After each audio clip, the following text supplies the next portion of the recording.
I call the Honourable Member Nikki Kay. Mr. Speaker, I'm very pleased to be speaking on the Maunganui Borough Reclamation and Empowering Act Repeal Bill. I would like to acknowledge the Chair of the Select Committee, Nikki Wagner, also Te Ura Flavel, the sponsor for this bill, but also local MP local MP and Minister, the Honourable Simon Bridges, for the great work that he's been doing in Tauranga. As has already been mentioned this afternoon, this early evening, the purpose of this bill is to repeal the Mount Maunganui Borough Reclamation and Empowering Act 1975. The purpose of the Principal Act, as we know, was to transfer 73.5 hectares of the seabed and foreshore of Tauranga Harbour from the Bay of Plenty Harbour Board as the owner of the land to the Mount Maunganui Borough Council. Now, as we know, the Borough Council reclaimed approximately 23.5 hectares of the total area. We know as well that this Principal Act no longer has any authority because the authority to reclaim the balance of the area was revoked by the Foreshore and Seabed Endowment Revesting Act 1991.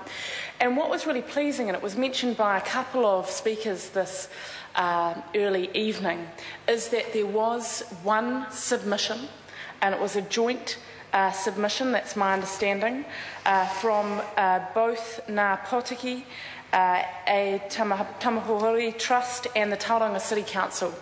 And the key thing about that one submission was that it was collaborative, and the purpose of the bill, the submission supported the purpose of the bill for several reasons. The first was that the Tauranga City Council has no intention to further reclaim the land.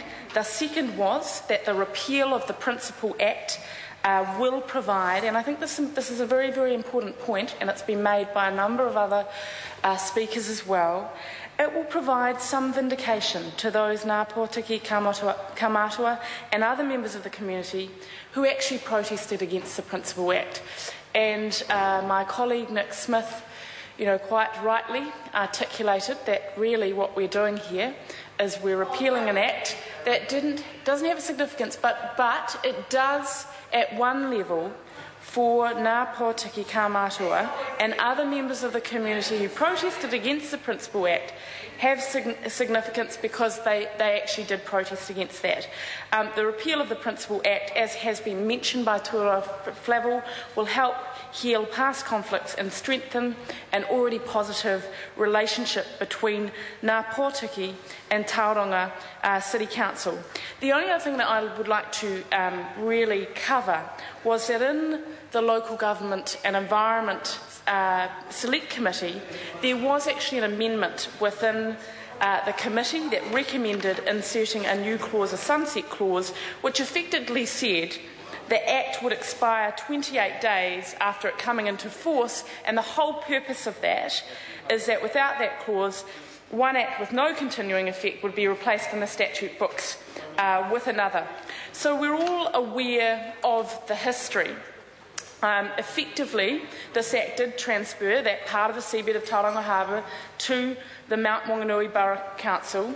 We're aware that that piece of land, that only 23.5 hectares, was transferred.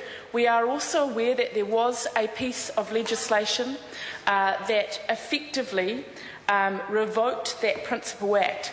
But the purpose of this Act is, and we saw this through that very collaborative submission from Ngā Potiki and the Tauranga City Council, is actually to also acknowledge that and vindicate, I use this word from one of the departmental reports, but to provide some vindication to the Ngā Potiki, Kaumatua and other members of the community who had protested against the Principal Act. And the final point that I would like to make is during the application process to upgrade Tauranga City Council's wastewater treatment plant, and when these other iwi and stakeholders expressed grievances at the time, Tauranga City Council and stakeholders actually concurred, and I think this was actually, I think it might have been in 2006, concurred with the repeal of the Principal Act and returning that legal status of the land